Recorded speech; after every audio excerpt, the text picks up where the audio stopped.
బాబు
రెండు 2024లో మూడవసారి శాసనసభ్యులుగా గెలిచిన తర్వాత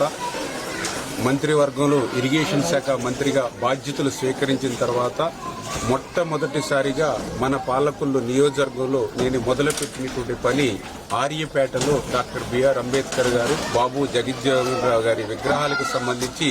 పైకప్పు నిర్మాణం.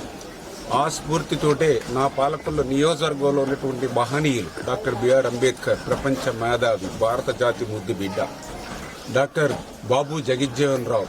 ఆ రోజున్నటువంటి రాజకీయాలు తప్ప లేకపోతే ఆయన ప్రధానమంత్రి పదవిని అధిష్ఠించేటువంటి మహోన్నతుడు. అటువంటి మహనీయుల విగ్రహాలు ఎండకి వానకి మరి తడుస్తూ ఎండుతూ ఉండకూడదు అనేటువంటి ఉద్దేశంతో నా నియోజకవర్గంలో ఉన్నటువంటి అంబేద్కర్, బాబు జగజ్జీవన్ విగ్రహాలన్నిటికీ కూడా ఆ పైకప్పుని మరి ఏదైతే నిర్మాణం చేయాలనేటువంటి ఆలోచనే కాకుండా అందులో అవకాశం ఉన్నంత వరకు కూడా నేను కూడా శ్రమదానం చేసి ఆ మహనీయుల స్ఫూర్తితో నేను కూడా పనిచేయాలి అనేటువంటి ఆలోచనతోటే మరి ఏదైతే మొన్ననే వారం రోజుల క్రితం చింతపురం గ్రామంలో మరి ఆ రోజు ఈ యొక్క అంబేద్కర్ గారి విగ్రహానికి సంబంధించినటువంటి మరి యొక్క స్లాబ్ నిర్మాణ పనులు ప్రారంభించి ఈ రోజు ఆ స్లాబ్ నిమిత్తం కూడా ఇవాళ వర్క్ చేయడం జరిగింది. మరి త్వరలోని ఇంకా ఏదైతే ఈ యొక్క అంబేద్కర్, బాబు జగజ్జీవన్ రావు గారి విగ్రహాలు ఏవైతే ఉన్నాయో వాటన్నిటి నిర్మాణాలు కూడా 1 by 1 ఒక్కొక్కటి కూడా చేపట్టి ఈ యొక్క ఆ మహనీయుల యొక్క రుణం తీర్చుకునేటువంటి విధంగా పనిచేస్తానని చెప్పి